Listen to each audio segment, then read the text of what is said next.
पावसाळ्याची चाहूल लागताच निसर्ग एका वेगळ्याच रूपात सजतो आणि नाशिक जिल्ह्यातील त्र्यंबकेश्वर तालुक्यात आंबोलीजवळ सध्या असा एक निसर्गीय चमत्कार अनुभवायला मिळत आहे जो प्रत्येक निसर्गप्रेमीला आकर्षित करत आहे।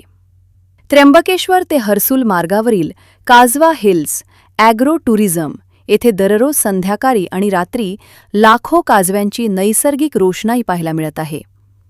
हिरव्यागार डोंगर रांगा, शांत वातावरण आणि चमचमणाऱ्या काजव्यांचा हा अनोखा संगम पर्यटकांना वेगळाच अनुभव देत आहे। 25 मे ते 25 जून या कालावधीत आयोजित करण्यात आलेला हा विशेष निसर्गोत्सव कुटुंबांसाठी, मित्रपरिवारासाठी आणि फोटोग्राफीची आवड असणाऱ्यांसाठी आकर्षणाचे केंद्र ठरत आहे।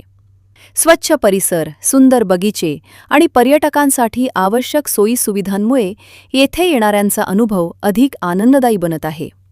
या उपक्रमाचे व्यवस्थापन नवनाथ अण्णा बोडके पाटील आणि विनायक लचके यांच्या मार्गदर्शनाखाली केले जात असून पर्यटकांना योग्य माहिती आणि उत्तम आदरातिथ्य दिले जात आहे। निसर्गाचे हे लखलखते रूप जवळून अनुभवायचे असेल तर काजवा हिल्सला भेट देण्यापूर्वी वेळ आणि सुविधांची माहिती निश्चित करूनच नियोजन करणे उपयुक्त ठरेल। संविधान न्यूजच्या माध्यमातून आम्ही तुम्हाला निसर्गाच्या या सुंदर अनुभवाची माहिती देत आहोत। तुम्हीही कुटुंबासह या आणि काजव्यांच्या या अद्भुत प्रकाश सोहळ्याचा आनंद घ्या।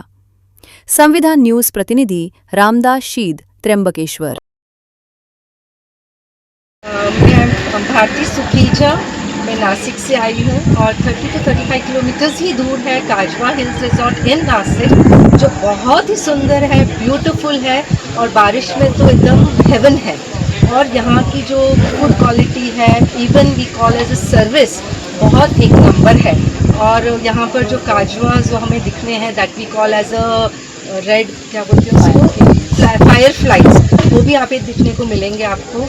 तो प्लीज़ ज़रूर आइए and you will feel like a heaven in Nashik. Do visit. We love Kajwa hills. We love thank you. Surve, मी नाशिक ऊन इथे आलेली आहे। डिस्टन्स इथलं 35 किलोमीटर आहे नाशिकपासून। काजवा महोत्सव रिसॉर्ट म्हणून इथे आलेली आहे मी। इथला ॲम्बियन्स खूप छान आहे, फूड क्वालिटी चांगली आहे आणि सर्व्हिस पण खूप छान आहे, स्टाफ छान आहे, एकदम कोऑपरेटिव्ह आहे आणि वेदर तर नंबर 1। एकदा विजिट देऊ शकता। मैं दिल्ली से आई हूँ और हम यहाँ पे काजवा हिल्स में आए हैं। यहाँ का खाना बहुत अच्छा है और यहाँ पे जुगनू भी दिखते हैं, काफ़ी अच्छा मौसम है और मैं चाहती हूँ आप लोग ज़रूर यहाँ पे आओ।